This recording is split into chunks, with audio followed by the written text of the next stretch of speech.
Okay, in the first class, Subir Das said that he could not hear anything.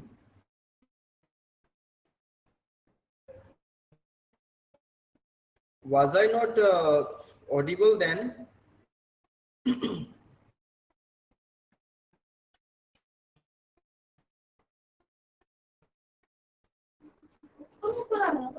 Yes, audible, sir.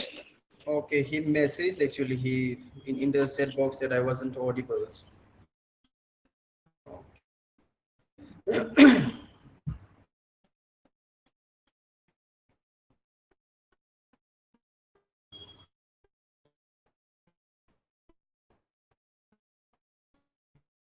Okay, we shall just start with the class, and because we have to finish it anyway. So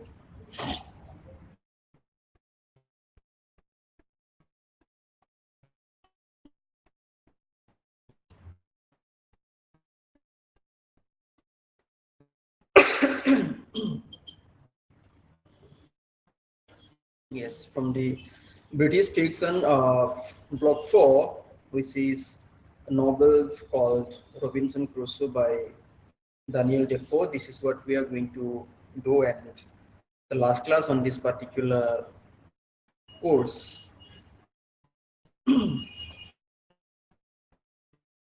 So just slightly looking back at what we have done in the previous class. We talked about E.M. Forster.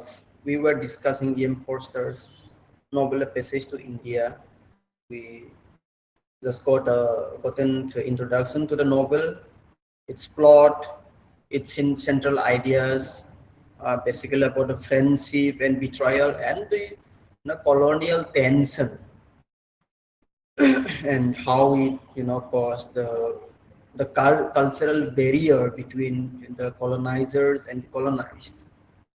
And we also discussed about examining the background of the British India and how this uh, the thing has contributed to this, to the background of the story of the novel.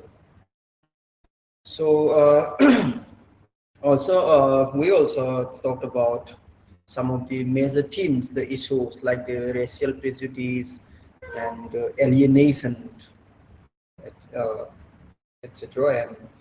And we also were discussing the narrative technique and especially the the quest for survival and the cultural quest basically, and an attempt to study the Indian culture by Mrs. Moore and her would-be uh, daughter-in-law Adela. And we also discussed the incident that happened in the Marabar caves where Adela uh, had that sort of false allegations against Dr. Aziz, and how it has changed the course of the plot for the remaining part of the novel. So today this is what we are going to do. So the Robinson Crusoe is one of the earliest novels ever written in English, and this is a very lengthy novel. Actually, there are 31 chapters in it, and it is really tough for us to summarize and put everything, all the important essences of the novel, and you know compile and put it in a 1 hour class. So still this is what we have done, and arranged as per uh, the uh, the material of our SLM, and the six from the five block, the units, and how they go. We shall begin with the introduction to the novel, and then we shall also be talking about the the the picaresque novel.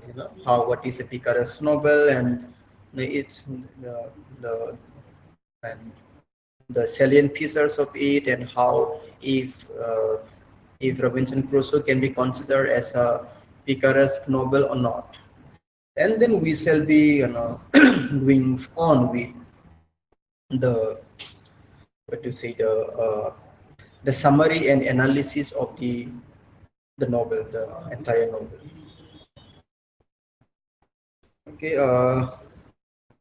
So in course objectives, I think you can notice here that the term mentioned here is historical context, because obviously it has it is very much this particular novel is very much associated and intricately linked to the history of England, basically the history of England, particularly to the period when the the Britishers and the England and the Britishers had that superior mentality amongst themselves. Then yes, they are that they are the ones that they can go and defeat and capture any land on the earth, and can colonize on them and enslave the people living over there. So these the Britishers' mindset is uh, is very existing in this novel also, and uh, and also it will help us understand how important Daniel Defoe and his novel The Robinson Crusoe is, and in terms of the overall evolution of novels as a literary genre. And uh, we shall also examine this text as a Robinson Crusoe as a text of adventure, and as a also a carrier of realism, and also already mentioned Picaro's fiction. It also has some the religious allegory to offer to the readers. Uh, then obviously we shall be discussing about the theme and the character of the novel. Okay, let me just check if it's going all right. So. Okay, there's no message. So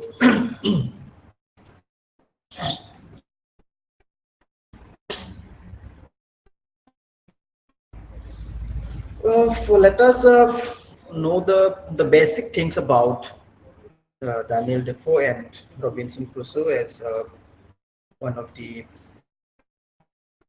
If you remember that in the history of English literature, the 18th century, when there was a time when this particular novel was written. If you remember, 18th century was called, or later known as the age of prose and reason.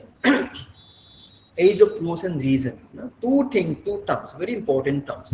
The one is prose and the other is reason.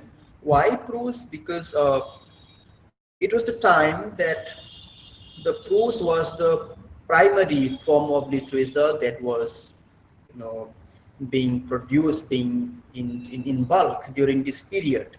And the Daniel Defoe is uh, he was one of them, the major contributing personality who ultimately helped in making the period as an age of the prose. And why reason?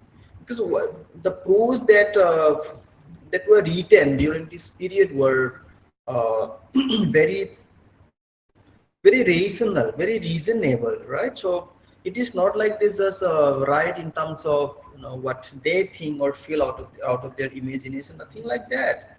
So they used to write in terms of there are logics behind the subject matter they choose to write on. So, so Daniel Defoe was one of such figures who contributed into the overall, the literary tradition of the 18th century, and also in the overall development of novel as a literary genre. Uh, Obviously, Robinson Crusoe is one of his all-time, uh, success, you know, uh, the work, successful work, and also one of the most read novels, English novels of all time. So other than that, he also wrote the some for the Moll Flanders, another successful work, and also the Journal of the Plague Year. So so the novels written during this period, 18th century, were dealing with, or the capturing that the real factor, the reality of that of that of the age and who is so we find in these novels that the subject matters like the trade, the business, right, the traveling and the colonial expansion of and the mindset behind this colonial expansion, and also uh, that the sort of the developing Protestant moral thought, right? That you know, so so this particular story novel, the Robinson Crusoe, is somewhere the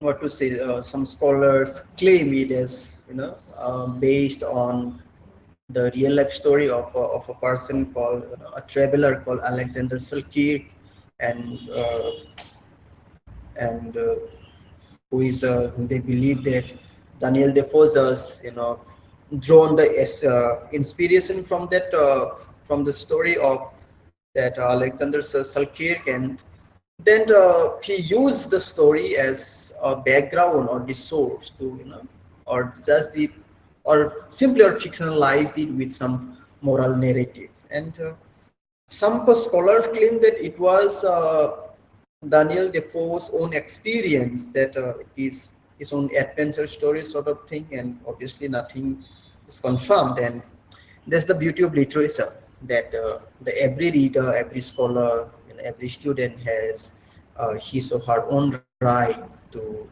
interpret in his or her own way. And uh, this is a basic, some slight introduction about uh, the novel. And the major characters, there are many, but I only added two characters. The major, there are some other characters. In fact, it's on like a one character novel sort of thing. The other characters, Robinson Crusoe is the only major character.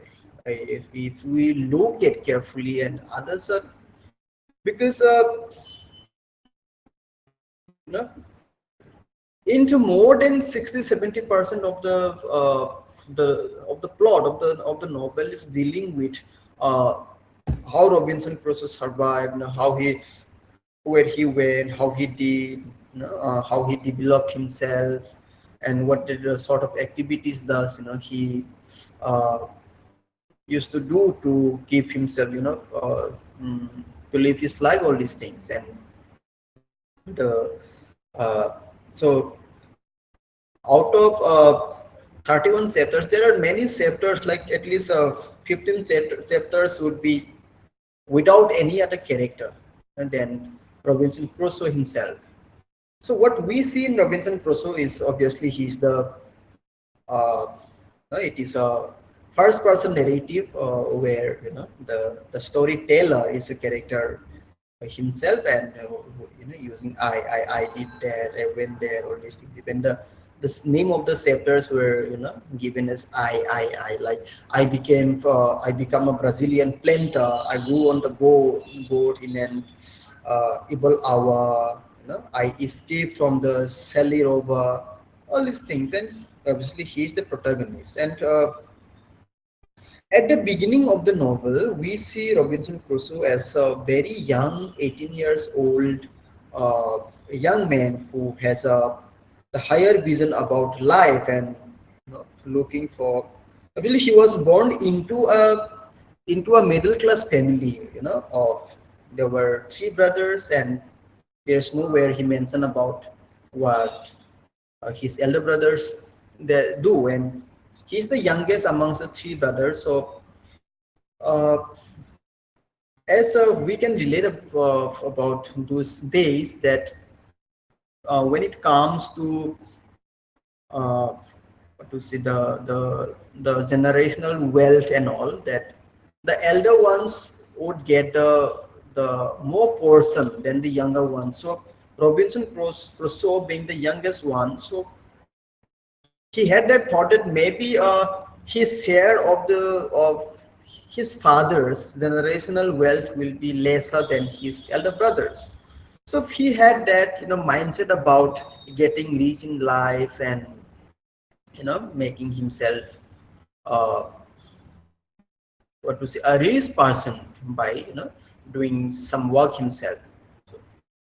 So his father suggested him actually to that it is better to remain middle class than to have higher dream about ambition and all these things. And suggested him to study law. But Robinson Crusoe had that the contradicting mindset against his father. He says that he doesn't want to study law, and and he does not have any what to say willingness to go for studying law, say law, and says that he wants his interest is rather to have a life at the sea, and he says that he wanted to become a sailor and sailing from one country to the other and all these things, and also that he follows his dream. He goes, he runs away from the family.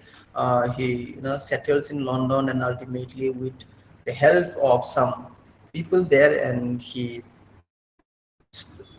goes onto the sea, and then um, you know uh, becomes a merchant as well. Main character, another character is called Friday, so it looks like a name of the week, a day, a name of a day, but it's a name of a character actually, Friday. So it's a Friday is a 26-year-old, from Caribbean, and he is a cannibal, and whom Robinson Crusoe later converted into Christianity, especially into the Protestant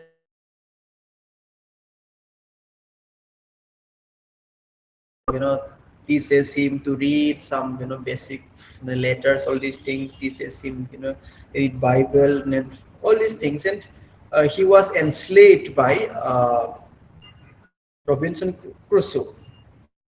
So obviously he their meeting was some very interesting, and we shall know about that when we shall be discussing the story. And so the Friday becomes a servant of a very sincere uh, servant of Robinson Crusoe, and as he was saved by the letter, and then so as a sense of gratitude, and he remained continuously serving throughout the novel to Robinson Crusoe.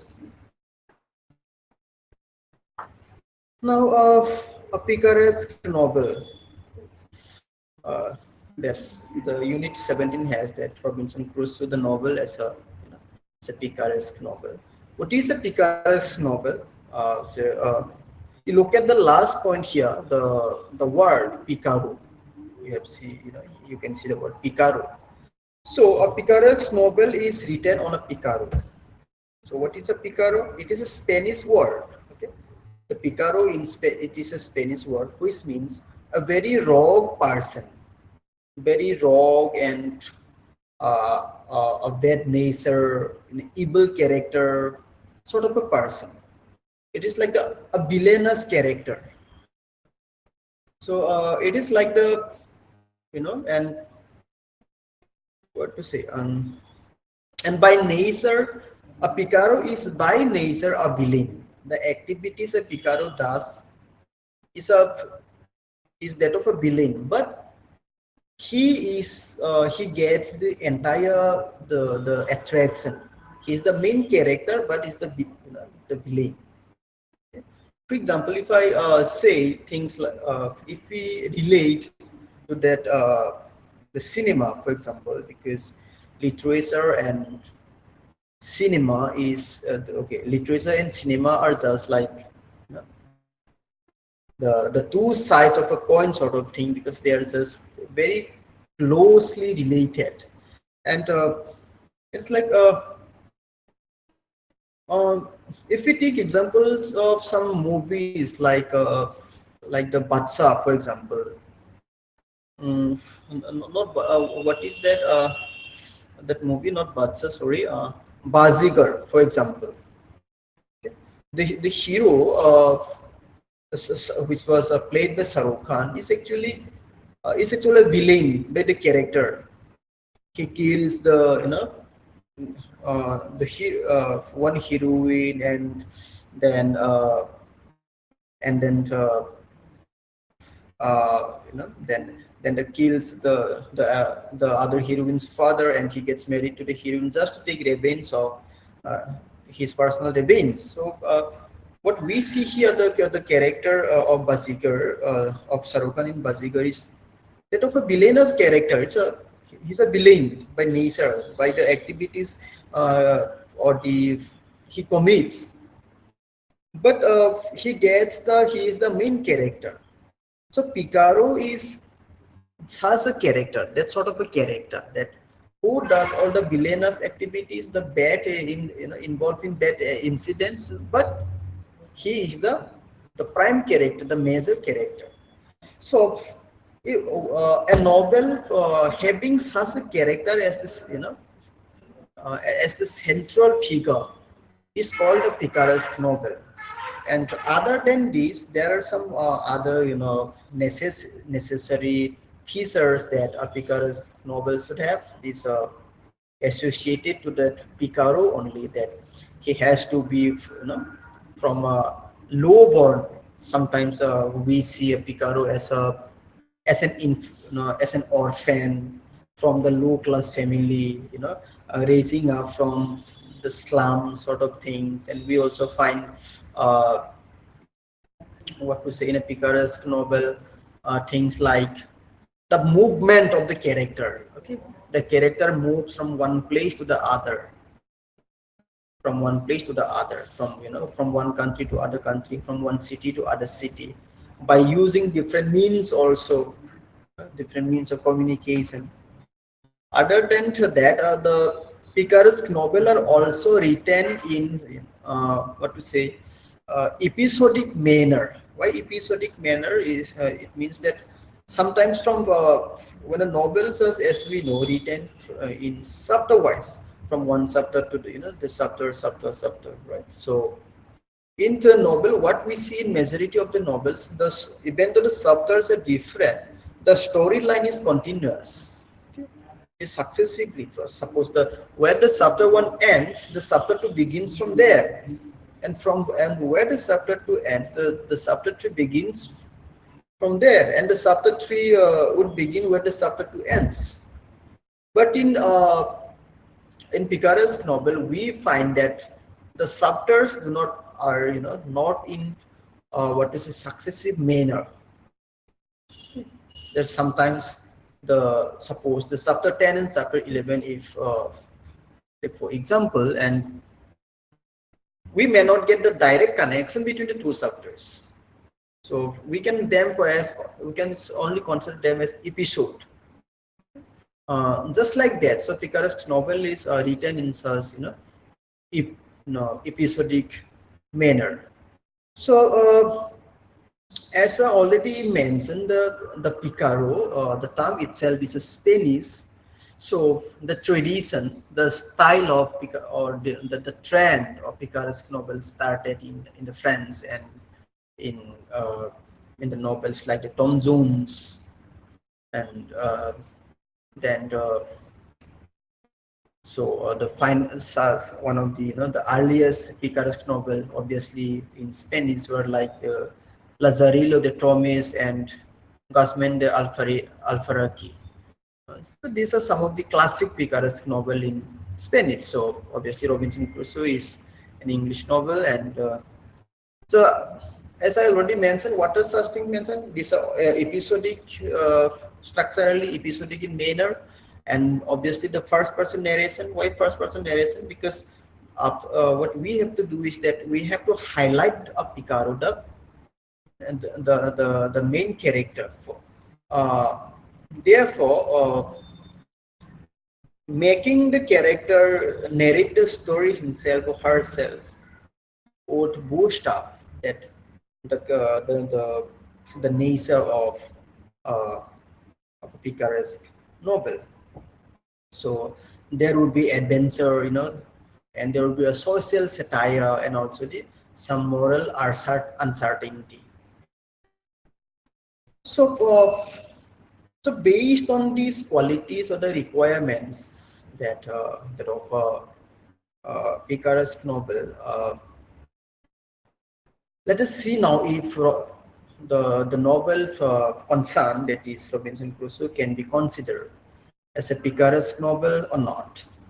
So yeah, obviously it does have some picaresque traits, right? So why picaresque traits? Because Robinson Crusoe is the final character. I mean the primary character, the Picaro, is not even if not a lowborn, as already mentioned. He's born to a middle class family. Therefore, the first criteria is somewhere missing with that requirement. And then there are obviously the shipwrecks, the multiple shipwrecks he faces, and he moves from the Hull.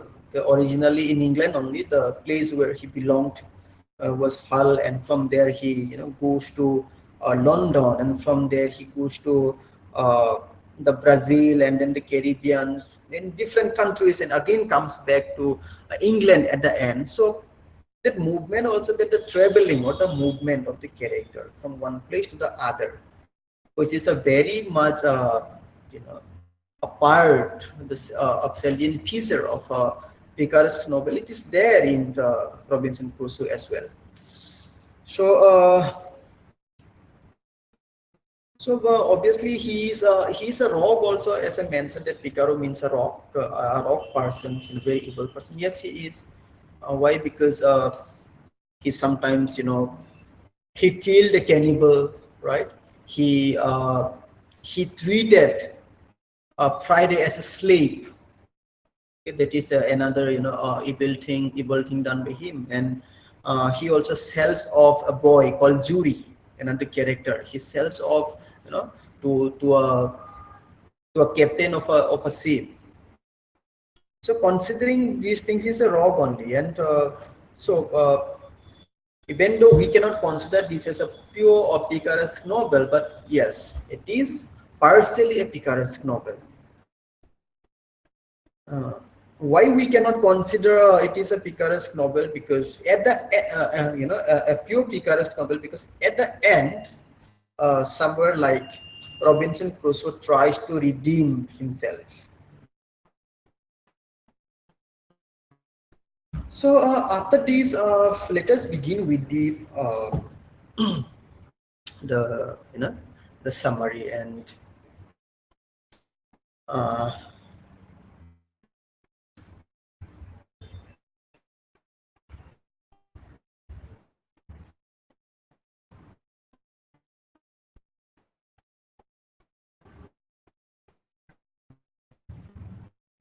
okay, what we see in the you know the summary, as already mentioned, he was very young at the initial stage of the novel, that he had a big dream about life, and he wanted to go, he wants to go to the sea. And his father suggested him to study law and be satisfied with whatever he could earn through a fair means by practicing as a lawyer. But he runs away from home and starts his journey. And uh, as what he does after that, uh, so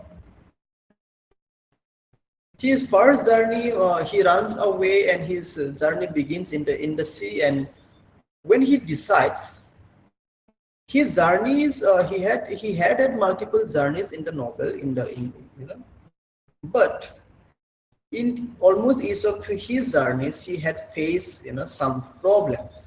It started from the very first journey itself, when Robinson Crusoe, when he decides to board on a ship to London, first time running away from the family.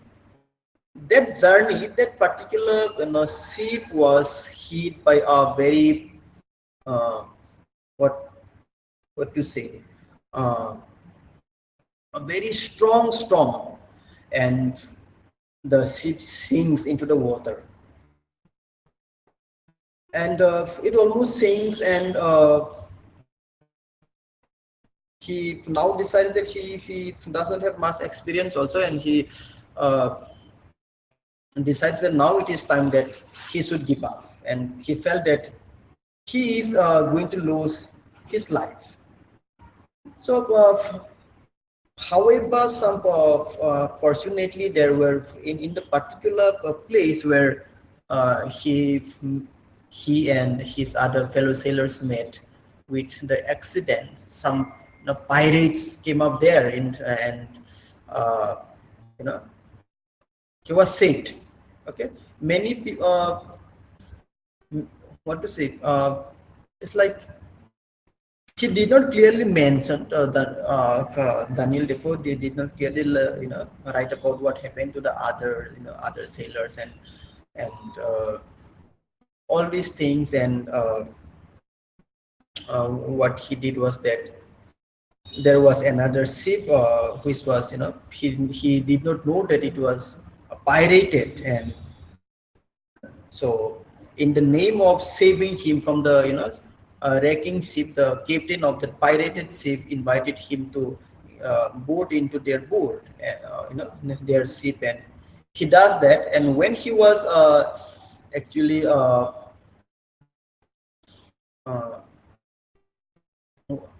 what to say, when he was actually he thought he was rescued by the other ship, he realized that he was actually captured by the pirates.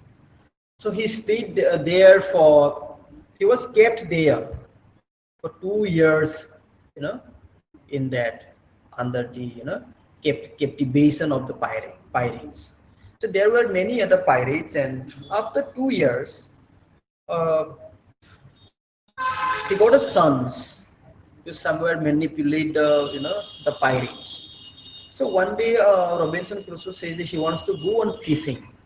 So the pirates allowed him to go on fishing with two other, fellow, captives. One was the jury, as I mentioned, Zury, jury, and other boy. So when they reached the middle of the sea, uh, mm, what to say, Robinson Crusoe took an advantage of the situation, and he pushed one of the two boys into the water, and he ran away with uh, the other boy Jury to in their small boat.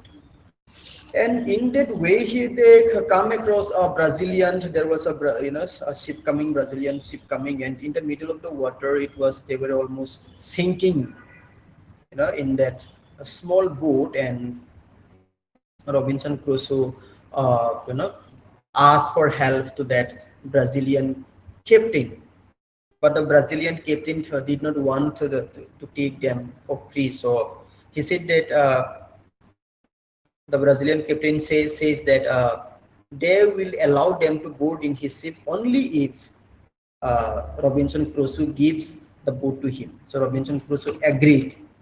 But Robinson, here is the first evil activity, the first and second, uh, uh, in fact. The first rock activity was, what was that? He pushed the boy into the water. The first evil act he did. And the second evil act, he did not only sell the boat to the Brazilian, the captain of the Brazilian ship, he also sells off the other boy Jury. And that is how he got escape from the capture of the pirates, and he runs away. So after that, he got down from that Brazilian ship, and he reached to a land near, to a land in the that was somewhere in the Brazil, and he started living there. Robinson Crusoe now in a big island. He's living himself now, started living himself in that big island. There was nobody. There was no human being in that island, and Robinson Crusoe is the only one. Okay. What he's doing there? He started practicing cultivation there. Okay. What sort of cultivation? tobacco and opium, such bad things he started, dealing with. And he start, every day he would be busy practicing his plantation, cultivation, and also roaming around the entire island what are there, he would be. And that's how he lived there for many years alone in that entire what to say, the island. He during these days he also uh, what to say, he also has seen, a number of ships being wrecked, being what to say, uh, hijacked by the cannibals. So whenever these cannibals wrecked, they only would loot their, edible things and kill the people, but they did not take the guns and all these things. And the Robinson Crusoe used to collect all these things, and how this is how he lived there. And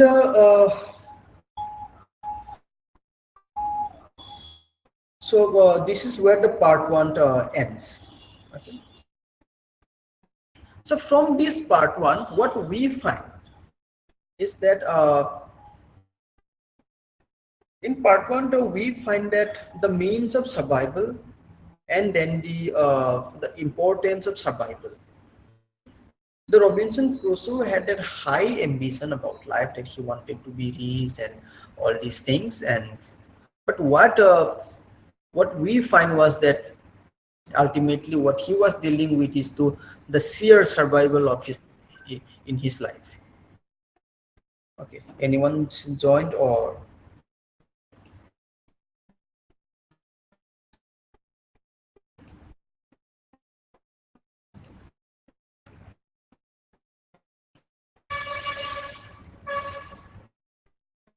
Okay, survival, and he was, trying everything he could to run out, to escape himself from the capture of the pirates, and then, being isolated himself, uh, and what is that from, from sailing to now cultivating himself for to meet his, requirements. So this also showcases the limits of human ambition, that, the limits of human ambition. And then so it also somewhere reveals the frailty, the fragility of the human of the human desire, where that the fact that Robinson Crusoe turning down his father's suggestion of being in, being the quote unquote middle station in life by, studying and practicing law, and but he did not do that, Robinson Crusoe, and turning down that suggestion and started living his own part and ultimately suffering in life. It exposes the fragility of human desire. So subsequently, the island where in the Brazilian island where Robinson Crusoe landed has become a has not a is not only a ground for, is, no, it's no more of an ordinary land. Rather, it is a ground for, to test the, the strength, the mindset, or the uh, or the what is it, the ability of Robinson Crusoe, whether he could survive on himself or not. So by, just practice being the reasonable, by being patient and being, disciplined within himself. And but at the same time, of all these things that we found so far in the part one, obviously these things will be there in the part two and part three. It also somewhere exposes the mindset of colonialism and, imperialism of the Britishers, that that they how they have this, the mindset of you know, enslaving the other people and the business mindset and growing their, using the natural resources and such things. So after that, in uh,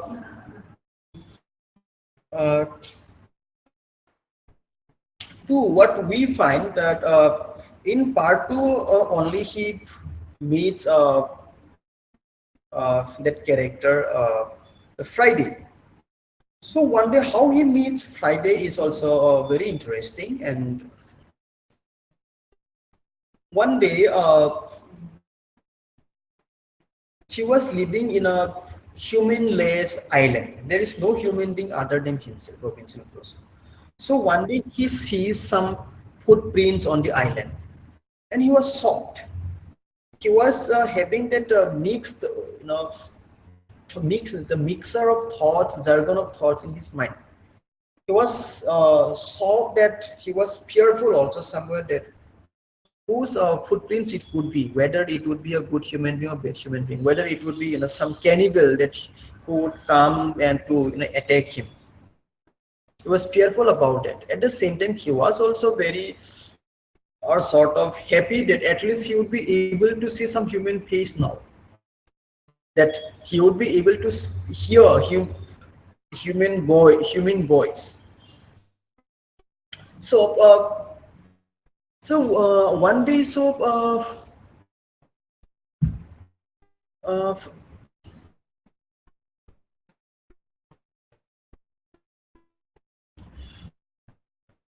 uh, one day, surrounding that area, he sees another incident of another, ship being captured by the cannibals. And that night only he sees in his dream that there is a human being, there's a young man then who was being seized by a group of cannibals who are trying, running after him, who are trying to kill him. And when he wakes up, it really happens that in reality he says that not one, actually two young, there are two men who are being chased by some cannibals, and the cannibals are seizing these two men and trying to kill them. So Robinson Crusoe comes out to he sees that two human beings are being seized by the cannibals, so he decides to save them. And so he kills the, but before he comes into the situation, the one of the two young men was already killed by the cannibals, and then Robinson Crusoe comes into rescue, and he kills the cannibals who were seizing the other one, and he kills the cannibals and saves the other young man. Now this young man who was saved by Robinson Crusoe happens to be the character, the Friday. Now interestingly, what you see here, he could not understand. The Friday could not understand Robinson Crusoe's voice. Okay, because he's a black person, uh, you know, a, a black person. Friday was a black person, and it is like since Friday and Robinson Crusoe, since they cannot understand each other's language now, carrying the British colonial mentality, Robinson Crusoe takes it as an advantage to utilize and meant or apply Friday as whosoever he wants him to be. So the naming itself is his giving. He started calling the man, okay, your name is Friday from today. It was not his original name. Nobody knows what his original name was. So what does it suggest here? Here it suggests that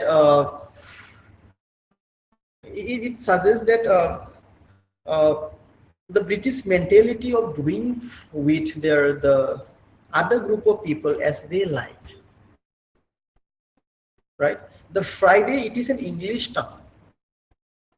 Now why he is giving him there's the English term, because he's trying to do what he's trying to do is that he saved the person. Now he has to follow him. and he is becoming his slave now. That is the what he is doing after naming as him as Friday. Now he started, he started teaching him English. This is what the Britishers used to do wherever they went to establish their colony during those days. As we can relate that being a having, we Indians also have had that colonial history. The Britishers did the same thing in India also.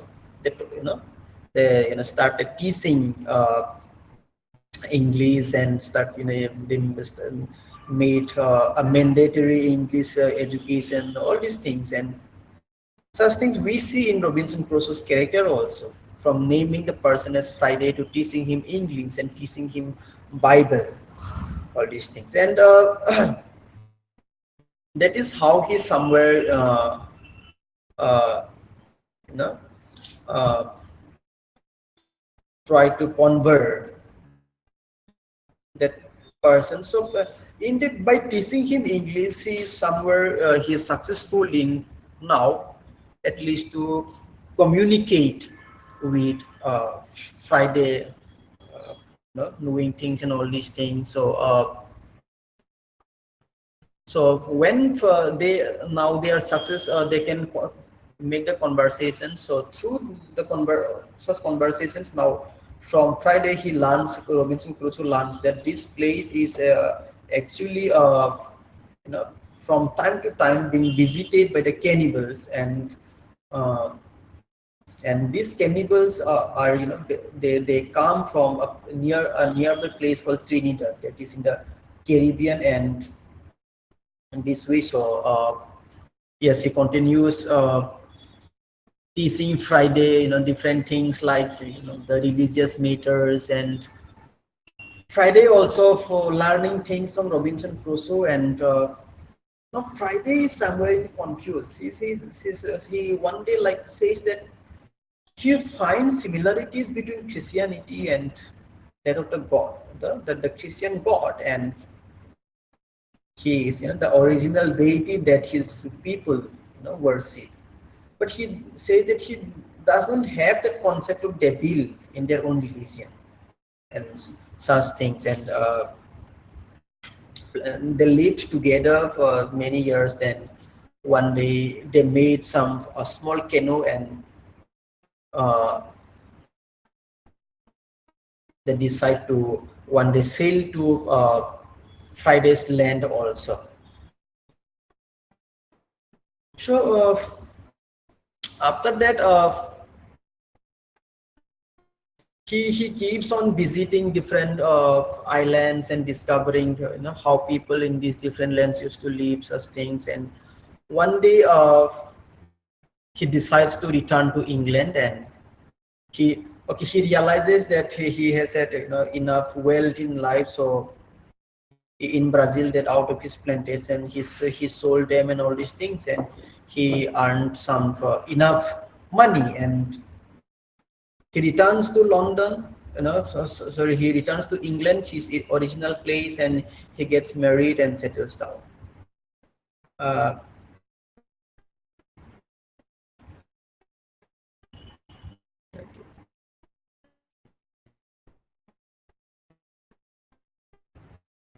so now he returns and settles down, gets married. Now, this is where the part 2 ends. So from this part, from the part 2, what we get, it is that that the concept of colonialism or the colonial power is more visible in part 2, where he's meeting with Friday and teaching him for religious matters, Bible, such things, directly suggests that the expansion of colonialism, and also the way Robinson Crusoe treats the island and the people living there, and exploiting the natural resource of the island, cultivating on that. It reflects also the colonial mindset, and the Britishers of that ace head, just like they did in India, like right that they planted things like the jute and such things. The same thing that Robinson Crusoe did in that island. So from there in the part three, what we see in the part three, we see that Robinson Crusoe's wife dies in the part three. So, so he again started feeling this sort of isolation and all these things, and he now sort of started, uh, uh, shifting mentally towards, feeling like a redemption sort of thing that he wants to become a better person in life, and he dedicates himself in offering prayers, reading Bible more and more, and that is also the reason I say that this can Robinson Crusoe, the novel cannot be considered as a picaresque one, because at the end of the novel Robinson Crusoe tries to become a better person, which is not a not an element of a picaresque novel. So so he wife dies at the end, and he becomes very lonely again, and he decides to he decides not to stay in England anymore, and decides to go back to that island which he owned. So whatever after returning to England, whatever what to say, whatever the the wealth he had earned in his islands, he sells them and bought something in England, and now again he sells everything in England and again starts sailing for that island, and he goes back to the island and he revisits that island again. And but what uh, happens is that uh,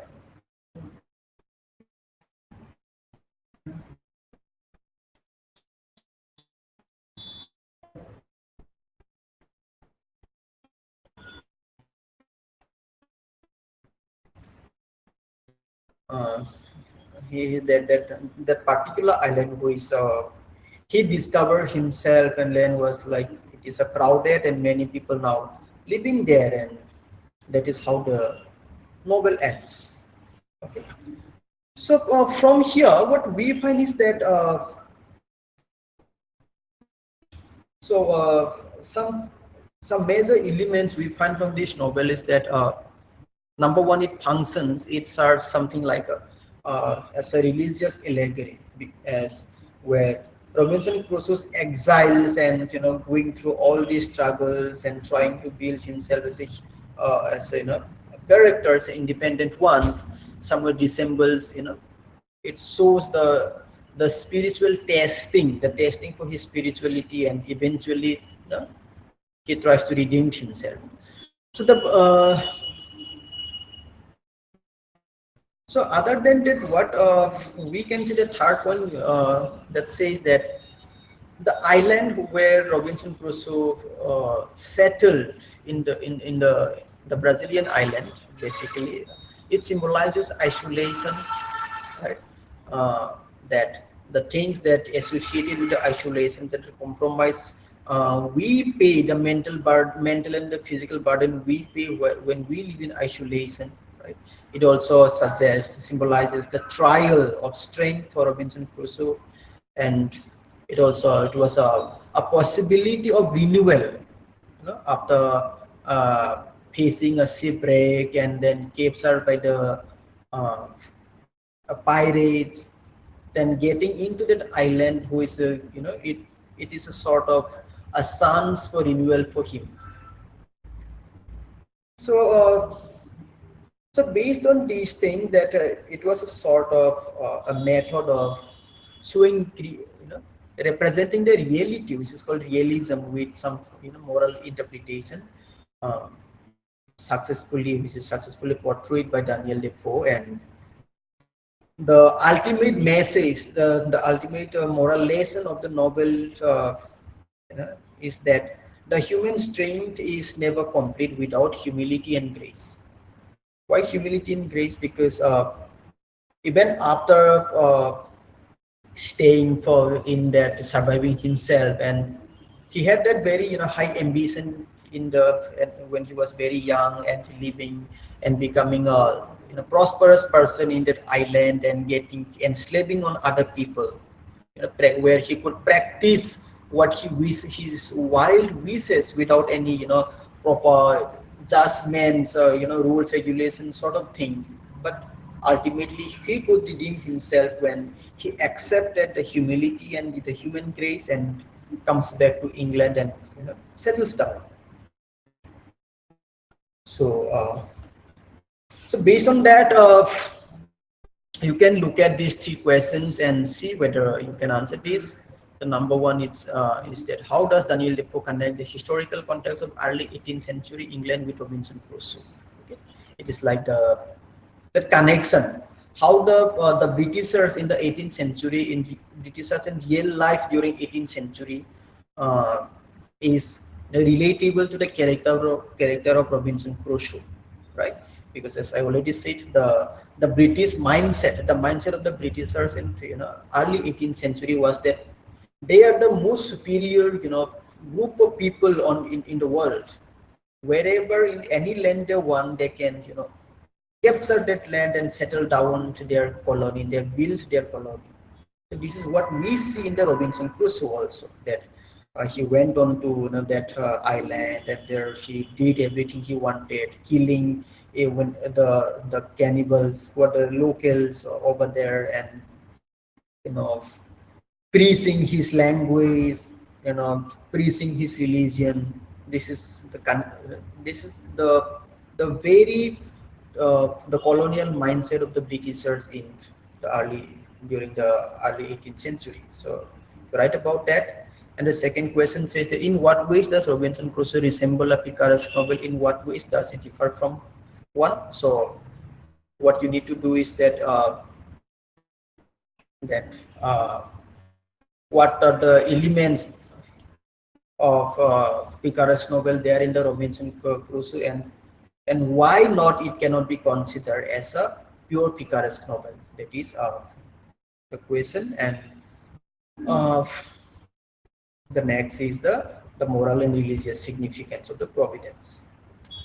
So yes, so this is Robinson Crusoe, and if there is any question you can ask.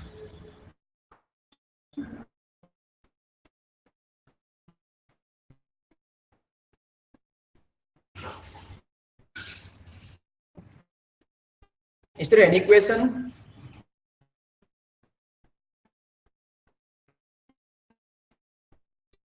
Okay, we shall have our next class at 3:45. Okay, I shall share the link in the group. If you do not have any question, you may now leave the session.